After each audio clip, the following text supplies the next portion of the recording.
Assalamu alaikum. This is Saidur Rahman welcoming you once again in another new video. আজ আমরা অষ্টম শ্রেণীর জন্য একটি প্যাসেজের ইংরেজি অর্থ বাংলা অর্থ নিয়ে আলোচনা করব। এটি বইয়ের প্রথম চ্যাপ্টার থেকে লেসন 1 থেকেই ফক সং বা ফক মিউজিক যে বিষয়টা ছিল ওটার ভিতরে একটি প্যাসেজ আছে অ্যাবাউট নকশি কাঁথা নিয়ে। তো আমরা এটা লাইন বাই লাইন সামারিতে চলে যাব।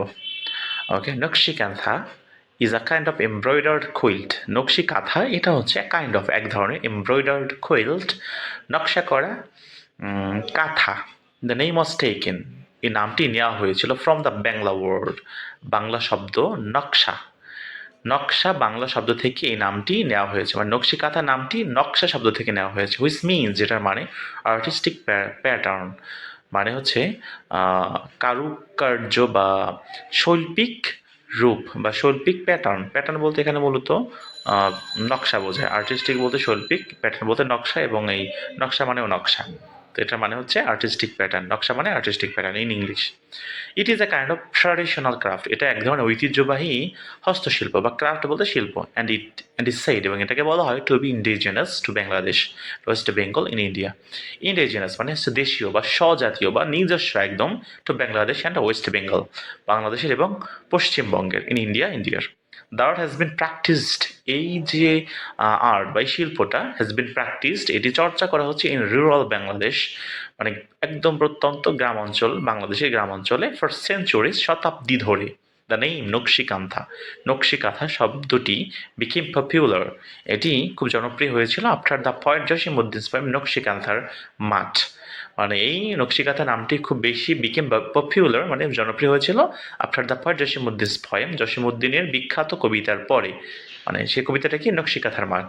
মানে কবি জসিমউদ্দিন যখন নকশি কাঁথার মাঠে কবিতাটি লিখেছিলেন, সেই কবিতা লেখার পরে নকশি কাঁথা এই শব্দটা খুব বেশি পপুলার হয়, এবং এই কাঁথা যে আমরা গ্রাম বাংলায় যেটা বলি খাতা, শীতের সময় যেটা আমরা গায়ে দিই, তো এই খাতাটা বা এই নকশাগুলো এবং এই কারুকার্য খচিত এই নকশাগুলো খুব বেশি পপুলার হয় তার কবিতার পরে।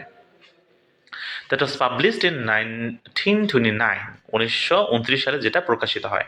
Traditional kanthas are made for family use, ঐতিহ্যবাহী এই খাতাগুলো বা কাঁথাগুলো আর মেড, এটিগুলো তৈরি করা হয় ফর ফ্যামিলি ইউজ, পারিবারিক বা পরিবারে ব্যবহার করার জন্য।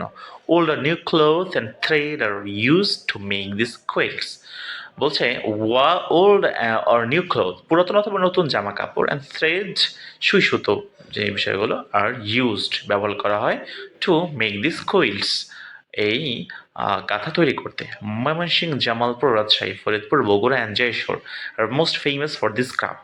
এখানে কয়েকটা শহরের নাম বলছে, যে ময়মনসিংহ, জামালপুর, রাজশাহী, ফরিদপুর, বগুড়া এবং যশোর মোস্ট ফেমাস মানে অনেক বেশি বিখ্যাত ফর দিস ক্রাফট, এই শিল্পের জন্য বা এই ক্রাফটের জন্য। নাও ইট ইজ প্রডিউসড কমার্শিয়ালি, বর্তমান সময়ে এই কাঁথাগুলো প্রডিউসড মানে উৎপাদন বা তৈরি করা হয় কমার্শিয়ালি, ব্যবসায়িক উদ্দেশ্যে। মানে এগুলো এখন শুধুমাত্র ফ্যামিলি ইউজই ব্যবহার করা হয় না, বরং এগুলো বিক্রি করা হয় এবং সেখান থেকে টাকা উপার্জন করা হয়।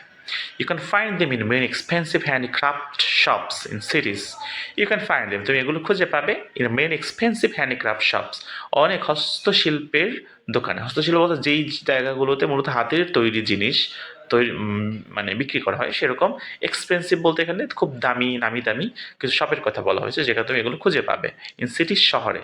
মানে এগুলো যেমন তেমন দোকানে এগুলো বিক্রি করে না, কারণ এই খাতাগুলো তৈরি করতে অনেক সময় লাগে এবং অনেক কষ্ট করে তৈরি করা হয়। সো একটা খাতার দাম অবশ্যই এমন দেখা যায় 5,000 10,000 টাকা পর্যন্ত একটা খাতার দাম হয়, এত বেশি এক্সপেন্সিভ হয় এগুলো।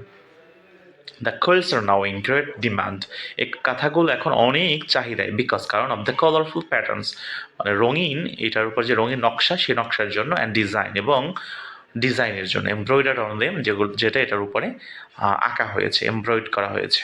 So that's the end of the passage. Inshallah, we'll meet soon in another new video with a new topic. Allah Hafiz.